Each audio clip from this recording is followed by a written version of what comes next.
महाराष्ट्र में आपने उद्धव ठाकरे और शरद पवार का झंडा चलाया, वो ध्वस्त हुआ। कांग्रेस का लगातार ध्वस्त हो रहा है। जनता पार्टी का व्यक्तिगत आक्षेप पर बिल्कुल बताइए, बड़ा लगातार बीच में बोल रही है। आपकी आदत हो चुकी है ना, आप एक ही बात कर रहेंगे, मैं भी एक ही बात कर रहूंगी कि यूपी बिहार को पीछे छोड़ के प्रति व्यक्ति आए बिहार की 66,820 वोट वृद्धि दर है। तो ये बात भी करिए, हम इस बात पे भी करते हैं कि मखाना इंडस्ट्री कैसे बढ़ रही है। इसलिए विशेष बातें सरकार 2014-2015 में आई थी तो विकास का दर 8.15% था। आज 2023-2024 में 14.47 है। लेकिन सुनिए, 14.5 बिहार की विकास दर है, यानी कि ग्रोथ रेट है। क्या हो जाएगा अभी मुख्यमंत्री चेहरा बताने से? हमारे लाडले मुख्यमंत्री हैं नीतीश कुमार जी। क्यों बताएं? अपनी बात आपके सामने से बड़ा अच्छा लगता है गरिमा जी, जब आप एक ही बात पे अड़ जाती है। क्योंकि आप ऐसी रहती है महाराष्ट्र में, सुनिए तो अपनी बात नहीं, वो आपको सुनाई देती है, लेकिन आप देखिएगा जब शो पे आता है तो आवाज दब जाती है। वो आप लोगों का क्या एजेंडा है वो अलग बात है। व्यक्तिगत आक्षेप पर आएंगी तो आवाज नीचे करूंगी। व्यक्तिगत आक्षेप पर आएंगी तो आवाज नीचे करूंगी। आपने मुझे बतौर गेस्ट बुलाया, वोंट एंडोर्स इट। मैं आपके व्यक्तिगत आक्षेप को एंडोर्स नहीं करूंगी राधिका। आपका एजेंडा फेल हो रहा है। आप लोगों ने जिस तरीके से एक तरफा एजेंडा चलाया था, चाहे वो आम आदमी पार्टी का हो, वो दिल्ली में बना देगा। आप एक चीज रखेंगे, लेकिन जो सारी अच्छी चीजें हो रही है उस पर हम चर्चा नहीं करेंगे। हम नए उद्योगों पे बात नहीं करेंगे, हम नए पुलों पे बात नहीं करेंगे, नए एजुकेशन सिस्टम पे बात नहीं करेंगे। हम सिर्फ एक पॉइंट पकड़ेंगे जो गरिमा जी को अच्छा लगता है, एजेंडा जो सेट करना है, लेकिन वो भी दोस्त होगा बिहार में। देखिएगा। जय श्री राम दोस्तों, कैसे आप? आई होप सारे स्वस्थ होंगे और मस्त होंगे। तो आज की डिबेट न्यूज 24 से है, जिसमें बीजेपी की प्रवक्ता राधिका खेड़ा और दरबारी एंकर गरिमा सिंह के बीच तीखी नोकझोंक हुई। गरिमा सिंह ने बिहार चुनाव को लेकर बीजेपी के खिलाफ माहौल बनाने की कोशिश की, लेकिन राधिका खेड़ा ने उनके सवालों का जवाब देते हुए उन्हें घेर लिया। गरिमा सिंह का कहना था कि अगर बीजेपी ज्यादा सीट जीतती है तो नीतीश कुमार को मुख्यमंत्री नहीं बनाया जाएगा, क्योंकि न तो प्रधानमंत्री और न ही गृह मंत्री ने ऐसा कोई बयान दिया है। लेकिन राधिका खेड़ा ने उसे बताया कि यह तुम्हारी अपनी निजी धारणा है और इसके पीछे कोई तथ्य नहीं है। इस डिबेट में राधिका खेड़ा ने गरिमा सिंह को आईना दिखा दिया और उन्हें बताया कि वे बीजेपी के खिलाफ माहौल बनाने की कोशिश कर रही है, लेकिन उन्हें सफलता नहीं मिलेगी, क्योंकि इसी प्रकार का माहौल तुमने महाराष्ट्र और दिल्ली के चुनाव में भी बनाया था और तुम्हें मुंह की खानी पड़ी थी, और इस बार भी तुम्हारा यही हाल होगा। तो देखते हैं इस धमाकेदार डिबेट को कैसे राधिका खेड़ा ने एजेंडाधारी पत्रकार गरिमा सिंह को आईना दिखाते हुए अच्छी तरीके से समझा दिया। वीडियो का आखिरी हिस्सा बहुत ही धमाकेदार होने जा रहा है, क्योंकि आखिरी में ही राधिका खेड़ा ने दरबारी एंकर को बहुत बुरी तरीके से धोया और उसके चेहरे से पत्रकारिता का नकाब नोचते हुए बता दिया कि आप जैसी पत्रकार ही एनडीए में फूट की बात कर रही है, पर जिनके लिए आप यह एजेंडा सेट कर रही हैं, ये जिनके लिए चुनाव माहौल बनाने की कोशिश कर रही है, कभी आपने उस इंडी गठबंधन के बारे में भी सोचा है कि कैसे वो गठबंधन तिनके तिनके होकर बिखर रहा है? इसलिए स्वच्छ और निष्पक्ष पत्रकारिता करो, न कि किसी के खिलाफ माहौल बनाओ और किसी के पक्ष में माहौल बनाने की कोशिश करो। इतनी जबरदस्त बेइज्जती आज तक शायद ही किसी एंकर की हुई हो जितनी दरबारी एंकर गरिमा सिंह की राधिका खेड़ा ने कर दी। तो शुरू करते हैं इस डिबेट को। चालू करो बे। राधिका, ये कहने में ये सीमेंट हो जाए भाई, कंफ्यूजन ही खत्म हो जाए। आज प्रधानमंत्री के साथ एनडीए के सारे बड़े नेता मौजूद थे, मौका था।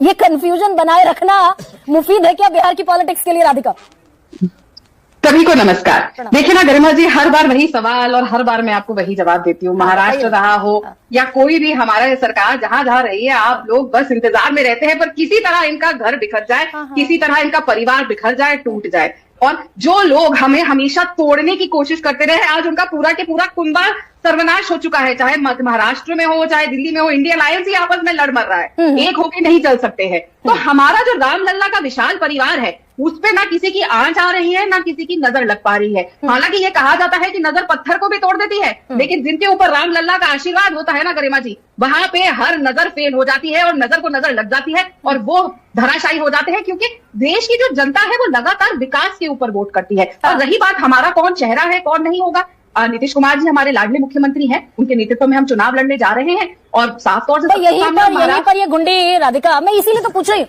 And I would be really glad, I would really appreciate you, आप इतनी शानदार प्रखर प्रवक्ता हैं, अगर आप मुझे और दर्शकों को समझा दें। भाई सब कह रहे हैं नेतृत्व में चुनाव लड़ेंगे नीतीश कुमार के, इसमें कहां किसी को संशय है? नीतीश कुमार के नेतृत्व में चुनाव लड़ा जा रहा है। चुनाव के बाद नीतीश कुमार चेहरा होंगे कि नहीं, इस पर ना देश के गृह मंत्री बोले, ना सम्राट चौधरी बोले, ना दिलीप जायसवाल बोले, ना विजय कुमार सिन्हा बोले, ना आज प्रधानमंत्री बोले।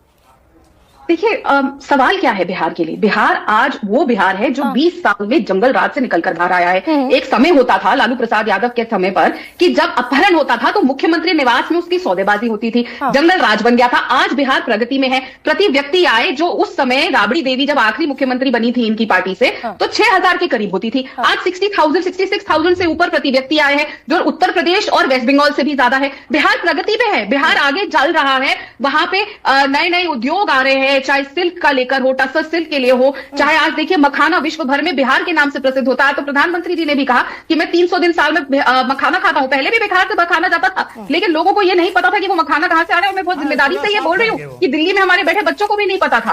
तो आज जब तो इतना विकास अगर हो गया राधिका 20 साल में, मुख्यमंत्री कौन? आपको सवाल मैं ये आज पूछना चाहती हूँ आपसे गरिमा जी, बताइए। आप बिहार की प्रगति चाहती है, बिहार का ऐसा विकास चाहती है, बिहार जंगल राज से ही बाहर रहे वो चाहती है, कि मुख्यमंत्री चेहरा कौन था? अभी तो चुनाव बहुत दूर है, लंबा बिल्कुल। समय है। अब राधिका सुनिए ना, चलिए बिल्कुल ठीक है नहीं है तो 20 साल से आप जंगल राज से निकाल रहा है राधिका बिहार को। तभी इसीलिए बार बार बिहार में हमारी सरकार आ रही है। और चारा चुराने वाले, देखिए ना, ऐसी पार्टी सत्ता में थी जिन्होंने पशुओं का चारा नहीं छोड़ा। तो ये उन्होंने राम लल्ला का रथ रोकने का पाप, महापाप किया था लालू प्रसाद यादव। अगर ये बिहार प्रगति के पथ पर, राधिका बिहार प्रगति के पथ पर अगर बढ़ गया तो तीसरा सबसे गरीब राज्य है बिहार। प्रति व्यक्ति आय जिसका आप जिक्र कर रही हैं देश में सबसे कम है। आपने 60,000 कहा, मैं इसे और बढ़ा देती हूं, 66,828 रुपए है सालाना प्रति व्यक्ति आय, देश में सबसे कम है। बिहार में जो स्वास्थ्य सेवा है 19 राज्यों में 18वां रैंक है। और पढ़ दूं अगर आप कहें तो, आप जानती हैं देश में 5% ज्यादा बिहार की विकास दर है बाकी राज्यों से। यूपी बंगाल को हम पीछे छोड़ चुके हैं, यूपी बंगाल को। बिहार तीसरा सबसे गरीब राज्य है बिहार। देखिए आपको ना यही दिखाई देगा कि तीसरा सबसे बड़ा गरीब राज्य है। यहाँ पे मैं गिनवा रही हूँ कि जो राबड़ी देवी लालू प्रसाद यादव के कार्यकाल तक 8,223, एग्जैक्ट नंबर मैं आपको बता देती हूँ क्योंकि आपको एग्जैक्ट नंबर बात करिए, 8,223 रुपए प्रति व्यक्ति आय होती थी जब आखिरी आरजेडी की सरकार थी। आज वो बढ़ के 66,828 होती है। यहीं पर गड़बड़ी करती है क्या? आज जब एक भाग खुल रहा है, IIT आ रही है, बच्चे पढ़ रहे हैं, तो आपको उसको तकलीफ हो रही है। जब दिल्ली में बिहारियों का पलायन हुआ था कोरोना के काल में, केंद्रीय विश्वविद्यालय नहीं बना पाया। मत बोलिए बीच में, doctor Naval you are requested. अब राधिका, करने दीजिए ना। हाँ राधिका, अगर मैं ये गलत आंकड़े दे रही हूं तो मुझे बता दीजिए ना। मल्टी डायमेंशनल, और ये केंद्र सरकार के आंकड़े हैं, multi dimensional poverty index Bharat का यानी कि देश का 11.28% है, बिहार का 26.59%। तीसरा सबसे गरीब राज्य है बिहार। देश के सभी राज्यों में चौथी सर्वोच्च वृद्धि दर है बिहार की। क्या मैं गलत आंकड़े बता रही हूँ? जो मैंने अभी आपको आंकड़े बताया, क्या देखिए ना, क्या है ना गरिमा जी, आप जितने आंकड़े रखती हैं उतनी आंकड़े मैं रखती हूँ, और आप मेरे को जानती हैं, मैं कभी गलत कोट नहीं करती हूँ। मैं कभी आंकड़ों में गलत नहीं होती हूँ, ना मैं झूठ बोलती हूँ। मैं बहुत साफ सच्चाई तौर से बोलती हूँ कि यहाँ पे आज जब किसानों की आय बढ़ रही है, किसानों को पहले जो रुपया दिल्ली से चढ़ता था महज कुछ पैसों में रह जाता था, आज उनको पूरा उनका हक बन रहा है। आज इतना तो 28 राज्यों में राधिका, 28 राज्यों में तीसरा सबसे गरीब राज्य है बिहार। के किसान की आय देश में सबसे कम है, साक्षरता दर देश में कम सबसे कम है। आप एक ही बात पढ़ी रहेंगी ना, आप एक ही बात पढ़ी रहेंगी, मैं भी एक ही बात पढ़ी रहूंगी कि यूपी बंगाल को पीछे छोड़ के प्रति व्यक्ति आय बिहार की 66,828 हो चुकी है। मैं इस बात पे अड़ी रहूंगी कि 14.47% हमारी विकास दर बिहार की हो गई है। मैं इसी बात पे अड़ी रहूंगी कि देश के सभी राज्यों में चौथी सर्वोच्च वृद्धि दर है। तो ये बात भी करिए। हम इस बात पे भी करते हैं कि मखाना इंडस्ट्री कैसे बढ़ रही है, और इसीलिए विशेष पैकेज देने की, करोड़ रुपए का गंगा जी पे नया पुल बनेगा, भागलपुर में नई यूनिवर्सिटी, इसीलिए विशेष पैकेज देने की जरूरत पड़ती है बिहार को राधिका। तो क्यों नहीं दे? क्यों नहीं? बजट में विशेष पैकेज की जरूरत इसलिए पड़ती है ना, बीमारू राज्य है बिहार। यूपीए की जब सरकारें थी तो उन्होंने क्या किया विकास के लिए बिहार में? यूपीए की कांग्रेस पार्टी ने 54 ईयर्स से ज्यादा राज किया है, और अधिकतर समय लालू प्रसाद यादव उनके साथ अलायंस में भी रहे हैं। आज भी वो अलायंस में है ना?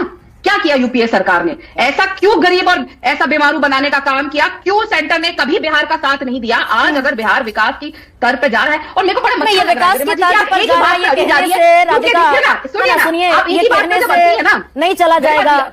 अब मेरे सामने आप आंकड़े रख दीजिए कि बिहार देश का तीसरा सबसे गरीब राज्य नहीं है। मैं तो आपको विकास दर की बात कर रही हूँ। विकास दर से गरीबी अगर बिहार की नहीं मिटी तो क्या उस विकास दर का क्या करना है राधिका? जब एनडीए की सरकार 2014-2015 में आई थी तो विकास का दर 8.15% था। आज 2023-2024 में 14.47 है। लेकिन मुझे बड़ा अच्छा लगता है गरिमा जी जब आप एक ही बात पे अड़ जाती है, क्योंकि आप ऐसे ही अड़ती थी महाराष्ट्र में। सुनिए तो 14.5 बिहार की विकास दर है, यानी कि ग्रोथ रेट है।